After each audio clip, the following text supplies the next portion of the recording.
నమస్తే, welcome to our channel. నేను సిరి. పద్మశ్రీ పురస్కారాలు మన తెలుగు నటులైన కామెడీ స్టార్ అని ఎవరైనా ఉన్నారు అంటే అది మన రాజేంద్ర ప్రసాద్ గారు. అండ్ అలానే చూసుకున్నట్టయితే మురళీమోహన్ గారి ఇద్దరికి పద్మశ్రీ అవార్డ్స్ వచ్చాయి. అయితే ఇప్పుడు ఈ మధ్యకాలంలో చూసుకున్నట్టయితే రాజేంద్ర ప్రసాద్ గారు మైక్ ముట్టుకోగానే అంటే మైక్ ఇవ్వగానే తను మాట్లాడే మాటలు మనం స్టేజ్ల మీద చూస్తున్నాం. అండ్ అలానే గతంలో చూసుకున్నట్టయితే మురళీమోహన్ గారు దేవుణ్ణి వెంకన్న చౌదరి, మా వెంకన్న చౌదరి అని చెప్పేసి దేవుణ్ణి మాట్లాడిన ఆయన. సో ఇలాంటి వాళ్ళకి మరి పద్మశ్రీ పురస్కారాలు ఇవ్వడం కరెక్టేనా అని చెప్పేసి ఒక వర్గం నుంచి వెళ్ళి క్వశ్చన్స్ స్టార్ట్ అయ్యాయి, ఒక వర్గం నుంచి వ్యతిరేకత స్టార్ట్ అయ్యాయి. మరి దీని మీద స్పందించడానికి మరి మనతో పాటు ఉన్నారు ప్రముఖ సినీ క్రిటిక్ దాసరి విజ్ఞాన్ గారు. నమస్కారం సార్. సరే, ఇప్పుడు ఒక వర్గం నుంచి అంటే సోషల్ మీడియాలో చూస్తే మనకు వచ్చినందుకు హ్యాపీగా మనం సెలబ్రేట్ చేసుకుంటే, కానీ ఇంకొక వర్గం నుంచి వెళ్ళి మైక్ పట్టుకుంటే బూతులు మాట్లాడతాడు స్టేజ్ పైన, అతనికి పద్మశ్రీ ఏంటి? అండ్ దేవుణ్ణి మా చౌదరి అని చెప్పేసి దేవునికి కూడా కులంని అంటగట్టారు, అతనికి పద్మశ్రీ ఇవ్వడం ఏంటి అని చెప్పేసి సోషల్ మీడియాలో కొన్ని పోస్టులు, కొంతమంది వీడియోస్ పెడుతున్న వైనం.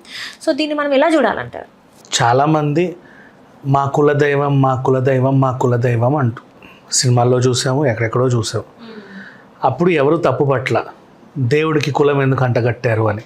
కులదైవం అంటే ఏదో గొప్ప పదంలాగా హాహా ఓహో అన్నారు. పర్టికులర్గా మా చౌదరి అని చెప్పేసరికి ఏమో పాయింట్అవుట్ చేస్తున్నారు. ఓకేనా, కులదైవం అనే పదం ఎక్కడ వాడినా తప్పైనప్పుడు ఈయన మాట్లాడింది తప్పే, అది మీకు యాక్సెప్టబుల్ అన్నప్పుడు ఇది కూడా యాక్సెప్టబులే. దట్స్ ఆల్, దాన్ని ఇంకేం అనలేము. నెక్స్ట్, స్టేజ్ ఎక్కి బూతులు మాట్లాడుతున్నారు రాజేంద్ర ప్రసాద్ గారు అన్నారు. ఆయన ఏం మాట్లాడినా కూడా వివాదాస్పదమైన మాటలు మాట్లాడారు, కానీ అది బూతు అని నువ్వు అనలేవు. బూతు అని నువ్వు అనలేవుమా. తిట్టు వేరు, బూతు వేరు, వివాదాస్పద వ్యాఖ్యలు వేరు. దెన్ చాలా చాలా డిఫరెన్సెస్ ఉంటాయి. మాట్లాడేవాడికి ఈ పదాలకు అన్నిటి అర్థాలు తెలిస్తే వీళ్ళు ఎవడైనా సరే వాగడానికి వాడికి అర్హత ఉన్నట్టు, లేదంటే వాగాల్సిన అవసరం లేదు. డన్. నౌ ఇకపోతే పద్మ పురస్కారాలు అనేవి మనకి ఎవరెవరినైతే మనం సత్కరించుకోగలమో, అరే వీళ్ళు ఎంత మంచి చేశారో అనే వాళ్ళు ప్రతి సంవత్సరం దులిపితే కొంతమంది వెళ్తూ ఉంటారు, ఆనిముత్యాలు లాంటి వాళ్ళు. వాళ్ళకి మనం చిన్న పురస్కారం ఇచ్చి సత్కరించుకుంటాం. ఓకేనా, ఆ సత్కరింపు అనేది వాళ్ళకి అర్హులు కాబట్టే ఇస్తారు. ఎవరికి పడితే వాళ్ళకి, ఎలా పడితే వాళ్ళకి ఇవ్వరు. నెక్స్ట్, పుష్ప సినిమాకి నేషనల్ అవార్డు వచ్చినప్పుడు స్మగ్లర్కి అవార్డు అన్నారు. ఆ పాత్ర పోషించినటువంటి నటుడి ప్రతిభకు దక్కిన పురస్కారం అది. అర్థమైందా? నువ్వు ఏ రోల్ అని నువ్వు ఇచ్చిన రోల్లో ఆయన ఎంత బాగా ప్రతిభను కనబరిచాడు, ఆ ప్రతిభకు దక్కిన పురస్కారం ఇది. రైట్, తన వ్యక్తిగతానికి దక్కిన పురస్కారం కాదు. ఆ తర్వాత ఇప్పుడు ఇదైనా సరే నీ వల్ల సమాజానికి జరిగిన మేలుని ఉద్దేశించి నీకు ఇచ్చినటువంటి పురస్కారం. ఇప్పుడు ఇతని వల్ల సమాజానికి జరిగిన మేలేంటి, మురళీమోహన్ గారి ద్వారా సమాజానికి జరిగిన మేలేంటి, రాజేంద్ర ప్రసాద్ గారి ద్వారా జరిగిన మేలేంటి మాట్లాడుకుందాం. ఫస్ట్ రాజేంద్ర ప్రసాద్ గారి గురించి మాట్లాడితే, first of all Rajendra Prasad గారి గురించి మాట్లాడే అర్హత ఎవరికీ లేదు చెప్పాలి అంటే. బికాజ్ ఆయన ఒకటో రెండో మాటలు డోర్లు ఉండొచ్చు, దానికైనా మళ్ళీ కావాలంటే క్షమాపణ చెప్పుకుంటే ఆయన ఇష్టం, దాన్ని వదిలేయాలి. ఇప్పుడు నువ్వు మాట్లాడింది తప్పు అంటే ఆ తప్పుని నువ్వు ప్రసారం చేయడం కూడా తప్పే. అది తప్పని నీకు అనిపించినప్పుడు, జనాలకు రీచ్ అవుతుంది అనుకుంటే అక్కడే ఆపేయాలి, దానికి అడ్డుకట్ట వేసేయాలి. నువ్వు దాన్ని పదే పదే వేసావంటే నువ్వు కూడా ఆ తప్పు చేసినట్టే. చాలా మంది పెద్ద పెద్ద హీరోస్ కూడా ఈ మధ్య కాలంలో చూసుకున్నట్టయితే పెద్ద హీరోస్ వాళ్ళు కూడా స్టేజ్ మీద మాట్లాడారు. బికాజ్ రాజేంద్ర ప్రసాద్ అనే మనిషి నీలాగా నాలాగా ఈ వాగినోడిలాగా ఒక మనిషే. ఆయన గ్రహాంతరవాసో ఇంకేదో కాదు. మనిషి అన్నవాడే పొరపాట్లు చేస్తారు, తప్పులు చేస్తారు, అన్నీ చేస్తారు. అవి మళ్ళీ తెలుసుకొని వాటిని సరిదిద్దుకుంటారు. That's all. నా ఇతని వల్ల జరిగిన మేలు ఏంటంటే, ఒకటి ఒప్పుకొని తీరు, ఒకటే చెప్తా. ఆ నలుగురు సినిమా ఎంతమందిని కదిలించింది మా? అయ్యో, ఎంతమందిని కదిలించలేదు, అది అందరినీ కదిలించింది. ఎంతమందిని కదిలించలేదని లేదది. ఆ పాత్ర అంతమందికి రీచ్ అయిన పాత్ర ఇంత పళ్ళు పెట్టుకొని కొంచెం ఇలా అలా చేశాడు ఆ నటుడు. నెక్స్ట్ ఓ బేబీలో క్యారెక్టర్, ఓ అమాయకత్వం అదేందో. నెక్స్ట్ మళ్ళీ అందగాడు అనే సినిమాలో ఎత్తుపల్లి పెట్టుకున్న ఒక క్యారెక్టర్. అప్పట్లోనే జై బజరంగ బలి అనే సినిమా తీసాడు. అంటే హనుమంతుడి లాగా తనకు పవర్స్ వస్తే ఒళ్ళంతా స్టీల్ అయిపోతాడు, టింగ్ టింగ్ టింగ్ అని. జై బజరంగ బలి అనే సినిమా.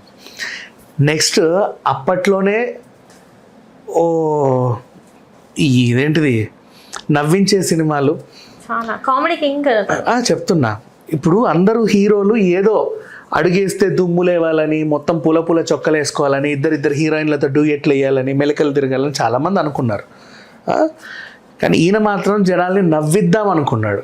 మనిషి అనేవాడు ఏదో చూసి వాడికి చేయి వీడికి చేయి వీడికి చేయి కొట్టేవాడు కాదు. మనిషి అనేవాడు నవరసాలు కలిగి ఉండాలి, అప్పుడే వాడు ప్రశాంతంగా ఉంటాడు. ఎవడికో చేయి కొట్టాలన్న ఆలోచనలు పక్కన పెట్టేస్తే ఫస్ట్ వీడు ప్రశాంతంగా ఉండాలి కదా. మనిషి అనేవాడు వాడి మనిషి జన్మని సంపూర్ణంగా ఆస్వాదించాలి. అలాంటి నవరసాలు రాజేంద్ర ప్రసాద్ గారి సినిమాలో ఉంటాయి. ఎమోషన్కి ఎమోషన్, కామెడీకి కామెడీ, హాయిగా నవ్వుకొని అబ్బా ఎంత బాగుంది అనుకోవడం. అలాగే ఎన్ని సినిమాలు ఇప్పుడు మళ్ళీ మళ్ళీ మనం చూస్తూ ఉంటాం. ఇంటర్నెట్లో ఎక్కువ వీక్షించే సినిమాలు రాజేంద్ర ప్రసాద్ సినిమాలే. హీరో సెంట్రిక్ సినిమాలని పదే పదే పదే పదే ఆవిడ చూడ్డా, ఒకసారి చూస్తాడు గుర్తుపెట్టుకుని మళ్ళీ ఎప్పుడో చూస్తాడు. చూసి మళ్ళీ మళ్ళీ మళ్ళీ మళ్ళీ మళ్ళీ చూడాలనిపించేవే కామెడీ సినిమాలు. అండ్ ఈవెన్ కొన్ని ఇట్లా ఎమోషనల్ డ్రామాస్. ఆ తర్వాత మీ శ్రేయోభిలాషి, నెక్స్ట్ అయ్యో ఒకటి కాదు రెండు కాదు, ఈ మధ్యకాలంలో ఆయన చేసే ప్రతి సినిమాలోనే ఏదో ఒక ఎమోషనల్ బాండ్ తీసుకొని దాన్ని జనాలకి చెప్పడమే ఆయన డ్యూటీ లాగా, ఒక టీచర్ లాగా సమాజానికి సినిమాలు ఇచ్చాడు యాజ్ ఎ టీచర్ లాగా. నెక్స్ట్ మళ్ళీ నాకు బాగా ఇష్టమైన సినిమా ఇప్పుడు ఆ పిల్ల దురంధర్లో హీరోయిన్ సారా. చిన్నప్పుడు దాగుడు మూత దండాకోర్ అని ఒక సినిమా మన క్రిష్ గారు రాస్తే రామోజీరావు గారు నిర్మాత. దానికి అమ్మమ్మ వాళ్ళ ఇంటికి వెళ్ళినప్పుడు అక్కడ కోడిని కాపాడే ప్రయత్నం. అందులో ఆయన ఎమోషన్స్ అసలు ప్రతి చోట ఏది చూసినా కామెడీకి కామెడీ, అదేంటిది విలనిజం కూడా చూపించినవి కూడా ఉన్నాయి. అంటే స్టార్టింగ్ స్టేజ్ అయిన ఉన్నప్పుడు సైడ్ క్యారెక్టర్లు కూడా చాలా చేశాడు. అవునా. అండ్ ఇంకొకటి చిరంజీవి గారి కంటే సీనియర్ రాజేంద్ర ప్రసాద్ గారు. యాక్చువల్ చెప్పాలంటే ఫస్ట్ ఆయన హీరో, తర్వాత ఈయన అయ్యాడు. కానీ అలాంటి చిరంజీవి గారి స్టార్డమ్ ఉన్న సినిమా హిట్లర్ సినిమాలో ఆయన చేత తన్నులు తిన్నాడు.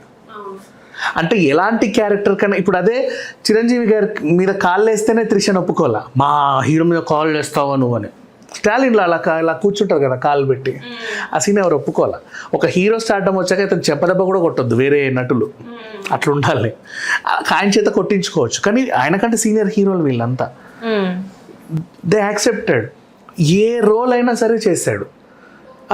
అండ్ నెక్స్ట్ అదేంటి ఒళ్ళంతా కనబడేలాగా బట్టలు షోలు చేశాడు, బురదల్లోనూ దూకాడు. ఎన్ని చేయలేదు మా రాజేంద్ర ప్రసాద్. సీనియర్ హీరోలు అంటే ఇప్పటికీ హీరోనే రాజేంద్ర ప్రసాద్ గారు, మీరు క్యారెక్టర్ ఆర్టిస్ట్ అనొద్దు.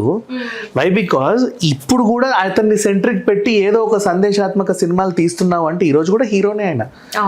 ఎమోషన్కి ఎమోషన్స్, అదేంటి కామెడీ ఇన్ని చేస్తున్నాడు. తన సినిమాల వల్ల ఇంక మళ్ళీ చెప్తున్నా, హీరో సెంట్రిక్ సినిమాల వల్ల సమాజం ఉద్ధరించింది ఏమీ లేదు. బాగుపడిందంటే హీరోలే. కానీ రాజేంద్ర ప్రసాద్ లాంటి వాళ్ళ సినిమాల వల్ల సమాజాలు బాగుపడ్డాయి బోల్డ్ అంతమంది. అండ్ ఎంత హాయిగా నవ్వుకున్నారమ్మా. ఎన్నెన్ని సినిమాలు, ఒకటి కాదు రెండు కాదు, ఎదురింటి మొగుడు పక్కింటి పెళ్ళంగా. సో అట్లాంటి రేర్ యాక్టర్ ఈయన. తన సినిమాల వల్ల సమాజం బాగుపడ్డంలో బోల్డ్ మంది ఉన్నారు. సమాజానికి ఇతను చేసిన సేవ బోల్డ్ ఉంది కాబట్టి ఆ సమాజ సేవని గుర్తించి పద్మ పురస్కారం అనేది ఈయనకి ఇచ్చారు. ఇకపోతే మురళీమోహన్ గారి గురించి ఇప్పుడు జనరేషన్ ఖచ్చితంగా మాట్లాడుకోవాలి. వై బికాజ్ ఆయన ఏజ్ ఎంతో గూగుల్లో కొట్టి చూడండి.